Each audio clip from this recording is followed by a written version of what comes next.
Ok, pues bueno, vamos a empezar. Voy a proceder con la lectura y después voy a tocar los puntos que resultan como interesantes. Vamos a empezar con el primer libro de Mateo, ya que es en donde inicia el Nuevo Testamento. El Viejo Testamento es todo lo que sucedía antes de la venida de Cristo. El Nuevo Testamento es donde se estipula todo lo que necesita corrección del Viejo Testamento, pero no lo anula, solamente lo endereza. ¿Sí me explico? Bueno, vamos a avanzar.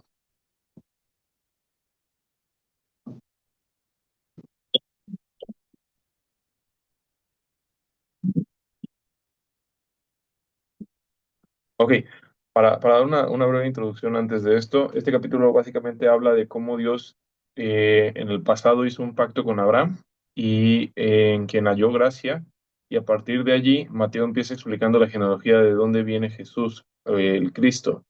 Explica cómo se cumple la promesa que Dios le hizo a Abraham, o el pacto que hizo con Abraham, y cómo es que se engendra Cristo a través de María, se hace la, el engendro por el Espíritu Santo, y en el primer capítulo explica básicamente cómo suceden los eventos. ¿Por qué creen que Mateo empieza con el libro con una lista de nombres en lugar de las acciones de Cristo? La cuestión es para dar la legalidad mesiánica a Jesús. O sea, Jesús explica en Mateo 1 de dónde viene Jesús y qué es lo que viene a cumplir, y entonces empieza explicando cuál es la genealogía.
Y hay un punto importante.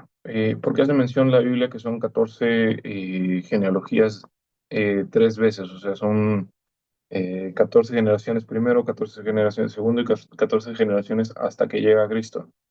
Y la cuestión es que Mateo organiza la genealogía de Jesús de una manera matemática y simbólica muy estricta. Tres grupos de 14 generaciones. Es un código real de gematría. En el alfabeto hebreo, las letras tienen valores y números. El nombre del rey David, DBD, suma 14, 4 más 6 más 4. Al usar tres grupos de 14, Mateo le está gritando a los lectores judíos en ese entonces que Jesús es el hijo definitivo, Jesús es el definitivo hijo de David, es el rey esperado. Al repetir el 14 tres veces, Mateo está usando un superlativo hebreo. En la cultura hebrea, repetir algo tres veces significa la máxima perfección. Cuando la Biblia dice santo, santo, santo, por lo tanto, tres grupos de 14 es lo que forma en que Mateo le dice a la audiencia, Él es el rey definitivo, el cumplimiento absoluto del pacto. Ahora, aquí hay un punto interesante que no se menciona ni tampoco se explica mucho, pero aquí hay un hecho en que Dios haya incluido personas que tienen un pasado difícil en la generación de estas genealogías. Estamos hablando de Rahab, Ruth, y de Tamar y de Betsabé.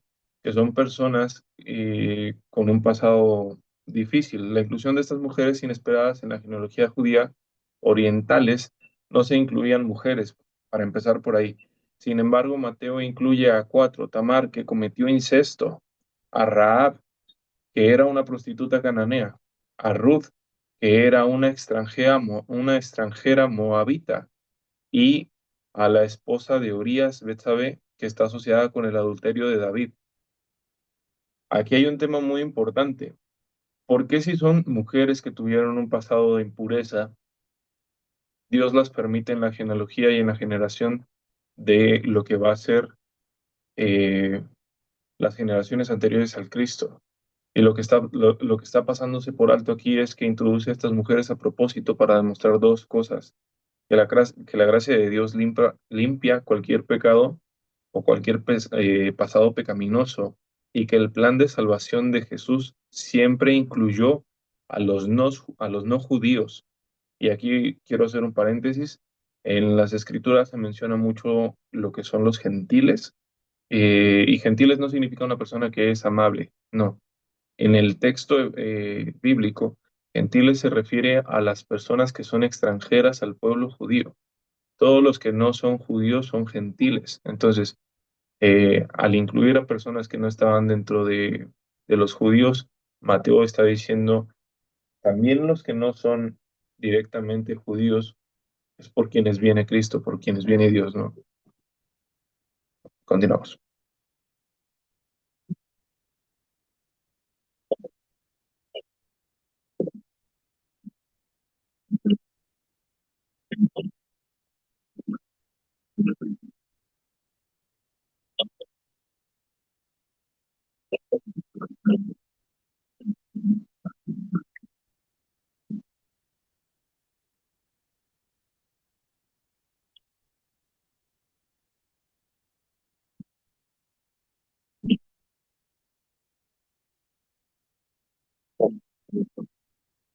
Aquí hay un tema importante. El texto dice que María estaba desposada con José. En la cultura judía de la época, el desposorio o kiddushin era legalmente un matrimonio, pero la pareja aún no vivía junta ni tenían relaciones sexuales durante un año. Entonces, el escándalo es que al salir embarazada María antes de tiempo legalmente establecido, se asumía como un adulterio. Y entonces aquí entra la parte de por qué explica pues Mateo, eh, que por qué se le apareció a Dios en sueños a José y le explicó: a ver, tu esposa no te ha sido infiel, tu esposa ha engendrado por mi espíritu, entonces se está cumpliendo en ella mi voluntad, ¿no? Entonces, en la ley de Moisés permitía que José la expusiera públicamente para que ella fuera repudiada o incluso apedreada. Pero el texto dice que José era justo y que quiso dejarla secretamente para no infamarla. Esto demuestra que la verdadera justicia bíblica busca proteger y restaurar, no destruir. Entonces aquí entra en la parte de la concepción del Espíritu Santo. Un ángel se le aparece en sueños a José para revelarle el orden divino del embarazo y le da la instrucción que conecta directamente al Nuevo Testamento con las profecías del Antiguo Testamento. Aquí aparecen dos nombres: Jesús, que significa, Jesús o Yeshua, significa el Señor salva, o Jehová es mi salvación, Yahweh es mi salvación. El ángel define su misión exacta, porque él salvará a su pueblo de sus pecados, no de la opresión política de Roma, como lo esperaba Judas Iscariote, o lo que esperaban los judíos, sino de la opresión de los pecados, ¿sí? Y tiene un segundo nombre, y esto no es porque tenga el nombre Jesús Emanuel, sino porque Jesús es un nombre establecido en la tierra, es el Señor salva, pero tiene un nombre espiritual que es Emanuel, y esto Mateo lo cita como la profecía de Isaías 7:14, que significa Dios con nosotros. Esta es una declaración teológica monumental. Jesús no es solo un profeta o un enviado, es Dios mismo habitando físicamente para la tierra. Aquí hay un punto importante porque nos podemos confundir en creer que tenía dos nombres. No, el nombre era Jesús, y el hombre espiritual o el propósito que le dio Dios que tiene, él, pues que es Dios, significa Dios con nosotros, que es Emmanuel. Ahora, aquí, bueno, continuamos. Ya falta poquito, pero continuamos.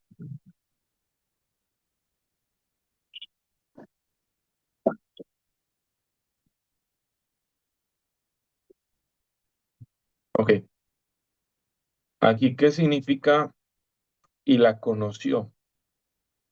Hay detalles como muy pequeñitos, pero que pueden ser como muy significativos. Para empezar aquí, José obedeció a Dios en sueños, incluso cuando eso significaba arruinar su propia reputación ante la sociedad. Y esto, aplicándolo en nuestra vida, ¿cuántas veces nos ha sido difícil para nosotros obedecer a Dios por miedo a lo que los dirán los demás? Y te puedo decir que justo antes de tener esta conversación, esta plática, eh, esta videollamada, yo te aseguro que de verdad sentí esa presión. Y no porque no esté dispuesto a hacerlo, sino porque se siente la presión de las personas que rechazan. Les mencionas la Biblia y las personas se resisten como si les fueras a dar droga. Y es más, ni a las drogas se resisten tanto. Entonces, eh, bueno, entiendo esa parte de que es difícil en ocasiones hacer lo que Dios nos manda hacer, pero significa hacerlo, ¿sabes? Ahora, vamos a tocar detalles que son como interesantes. Aquí dice, y despertando José del sueño, hizo como el ángel del Señor le había mandado y recibió a su mujer, pero no la conoció hasta que dio a luz a su hijo primogénito y le puso por nombre Jesús. ¿A qué se refiere con que la conoció? En la Biblia, la palabra conocer no se refiere a reconocerla visualmente o saber quién era. En un hebraísmo, un modismo del idioma hebreo traducido al griego, que se usa como un eufemismo respetuoso para referirse a tener relaciones sexuales.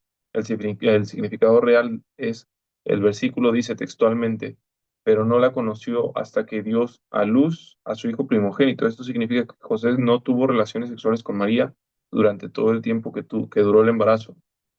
El propósito teológico, Mateo lo aclara de forma contundente para que no quedara ninguna duda de que Jesús fue concebido exclusivamente por el Espíritu Santo y José no aportó absolutamente nada biológico en ese nacimiento.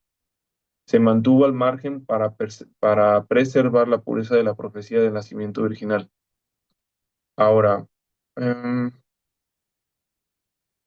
hasta aquí ya abarcamos todo lo que es el capítulo 1. Sin embargo, aquí tengo algunos, ¿cómo se llaman?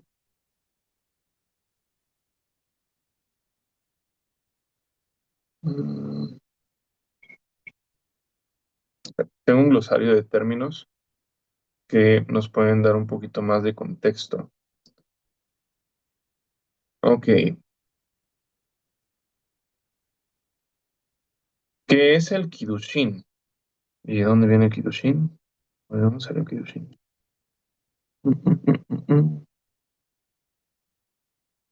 Ah, ok, ya recuerdo.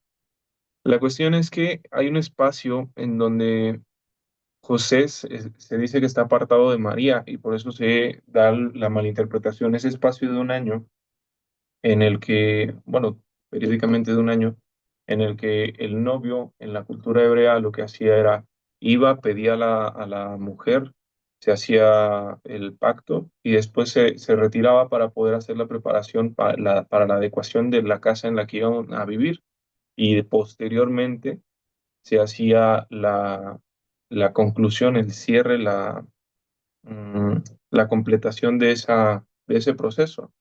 Entonces, el Kiddushin es el espacio donde el novio pide a la novia en casamiento, entonces regresa a donde vive y prepara la casa en la que vivirán. Lo que culturalmente se conoce como las etapas de las bodas bíblicas o bodas hebreas antiguas. Es un proceso hermoso que consta de dos etapas principales y tiene un simbolismo espiritual impresionante. Aquí te explico exactamente qué es el Kiddushin y cómo funcionaba ese proceso de construir las casas o la casa. El desposorio o el Kiddushin. Esta etapa es en la que se encontraba María y José en Mateo 1. El contrato y el precio. El novio viajaba a la casa de la novia pagaba un precio de rescate, un moar, por ella, hacían un pacto legal, firmaban un documento llamado Ketubá y compartían una copa de vino. Lo que hacían era, pues, te traigo unos guajolotes, no, no es cierto, no son guajolotes, pero te traigo una ofrenda para que me entregues a tu hija y también te hago hacemos un contrato legal para poder resguardarla en caso de que haya divorcio o que el esposo quede viudo, o que, perdón, que el esposo muera. Entonces, legalmente casados, a partir de ese momento la pareja ya estaba oficialmente casada ante la comunidad. Por eso en Mateo 1 a José se le llama su marido, aunque todavía no vivieran juntos. Si querían separarse en esta etapa, requerían un acta de divorcio, a la que se le llama get. Y si el novio moría, ella ya era considerada viuda, aunque el matrimonio físicamente aún no se haya consumado. La separación física, sin embargo, la novia aún no vivía con el novio ni tenía intimidad física. Ella se quedaba en casa de sus padres purificándose y preparando su ajuar nupcial. Aquí hay un punto importante porque esta es la parte más interesante de este capítulo para mí, que es lo que me dio una perspectiva mucho más amplia. El novio regresa a preparar el hogar. Una vez sellado el Kiddushin, el novio regresaba a la casa de su padre, construía el aposento. Su tarea durante los siguientes meses, usualmente un año, era construir una habitación o una extensión de la propiedad de su padre. Esta habitación era su cámara nupcial, ¿no? Donde iban a vivir. ¿Quién daba el visto bueno? El novio no decidía cuándo ir a buscar a la novia. Era el padre del novio quien inspeccionaba la construcción y cuando consideraba que la casa estaba perfectamente lista, le daba permiso a su hijo diciéndole, ve por tu novia. Aquí hay un punto importante porque se conecta con lo que Cristo vino a hacer a la tierra antes de su ascensión, después de su crucificación y antes de su ascensión, les dice, no pueden estar de luto mientras el esposo está con ellos. Y justamente lo que hizo vino a ser el Kiddushin, vino a ser la petición, la ofrenda y el sacrificio para irse a preparar la casa o para preparar en dónde va a recibir a su esposa. Y él se refiere a la esposa como la iglesia. Y la iglesia somos todos los que somos hijos o seguidores de Cristo, ¿no? Entonces, aquí hay un punto importante porque esa parte del Kiddushin ya fue hecha. Y ahorita estamos en el espacio en la que la esposa se tiene que purificar y se tiene que preparar para el encuentro ya, la consumación del matrimonio. Entonces, ahí viene un punto importante. Seguimos. El Niusin, el novio regresaba de sorpresa, normalmente de noche, y con sonido de trompetas o shofar, a buscar a su novia. La llevaba cargada en procesión hasta la casa de su padre, entraban en la habitación que él había preparado y consumaban el matrimonio y celebraban una fiesta que duraba hasta 7 días. ¿Cómo conecta esto con Jesús? Esto que acabamos de escribir es la clave para entender lo que Jesús prometió a la iglesia en Juan 14, del 2 al 3. Jesús usa exactamente este mismo lenguaje de las bodas judías con sus discípulos. Dice, en la casa de mi padre muchas moradas hay. Voy pues a preparar lugar para vosotros. Y si me fuere y os prepare lugar, vendré otra vez y os tomaré a mí mismo para que donde voy, donde yo estoy, vosotros también estéis. Jesús ya pagó el precio por nosotros en la cruz, selló el Kiddushin. Ahora regresó a la casa del Padre a preparar un lugar para nosotros. La iglesia está hoy en el periodo de espera y purificación, esperando el sonido de la trompeta cuando el novio regrese a buscarnos para para la boda final. Y eso se cuadra con lo que viene en Apocalipsis, el sonido de las trompetas, que ya es el momento en el que se anuncia la venida del Cristo. Y más adelante en otros capítulos también menciona que hace una parábola mencionando las 10 vírgenes. 5 de las 10 vírgenes se preparan con aceite y sus lámparas para poder esperar al esposo. Y las otras 5 vírgenes solamente se preparan con la lámpara. Llega el momento en el que el esposo llega porque nadie sabe cuándo va a venir, llega de sorpresa. Y las vírgenes que se habían preparado logran permanecer porque llevaban su aceite preparado. Las otras se les apagan, se les empiezan a apagar las lámparas y se retiran a buscar aceite. Y entonces las que estaban preparadas entran en las bodas y cierran la puerta. Y las que se fueron a buscar aceite lo encuentran y regresan, intentan entrar y el esposo les dice, apártense de mí, nunca las conocí. Y les cierra la puerta.